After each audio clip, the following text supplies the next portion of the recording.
You know, one of the things that provides so much comfort when I wake up in my neighbor's cell in a pool of my own urine is, well, at least I don't have to work at Disney.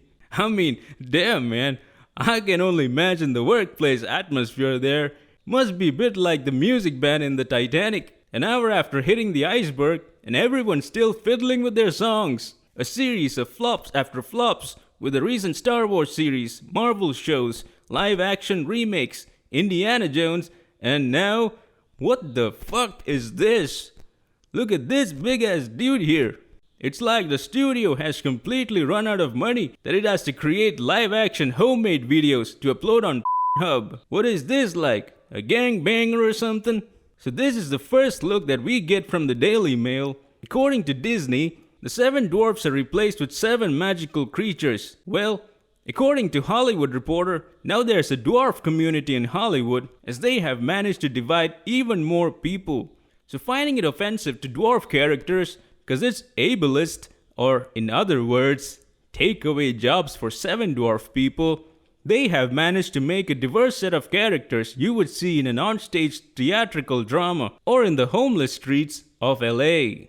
After receiving valid criticisms, Disney responded once again, saying it's misleading. Well, perhaps that is one way to test your movies before releasing it in the box office. The studio later said that the photos were from the production, but were not official photos. So what about the male counterpart? Well, according to Hollywood Reporter, he won't be a Prince Charming or the Huntsman. In other words, it's gonna be another Wendy Pan movie. But it didn't stop shills like the street calling it bold new images. Go ahead, Disney, throw it out at the box office, cause we YouTubers can't wait to make content out of this shit while you go woke and broke. Can't wait to see the endless memes that's gonna come out of this shit. It's like every IP Disney touches nowadays turns into a pile of dog shit. Whether it's the Lucasfilms, Pixar, or even Marvel. It's like they have completely lost their touch with the audience. To even get to the Lucasfilms, if the sequel trilogy had put Star Wars in an emergency ward,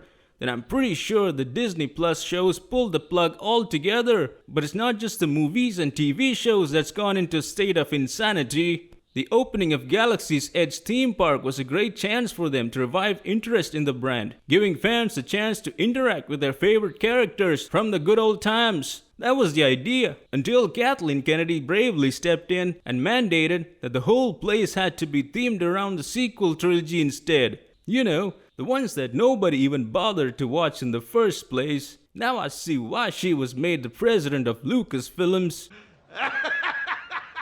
It remains a shock to this day for them. They still have no idea why nobody is interested in going to the Galaxy's Edge. So the best they can do is blame the old customers. And then there was the Galactic Star Cruiser. Yes, I can definitely smell shite. Who the fuck would spend $6,000 a night to play dress up with a bunch of cosplay actors in a standard space-themed hotel, which is based around the trilogy of movies that's on its way to the forgotten remnants of history of filmmaking? I'd rather stay in my mental asylum than spend one night in exchange for $6,000. It didn't even take a year to close down the Galactic Star Cruiser, which begs me the question, who the fuck is running your business, man?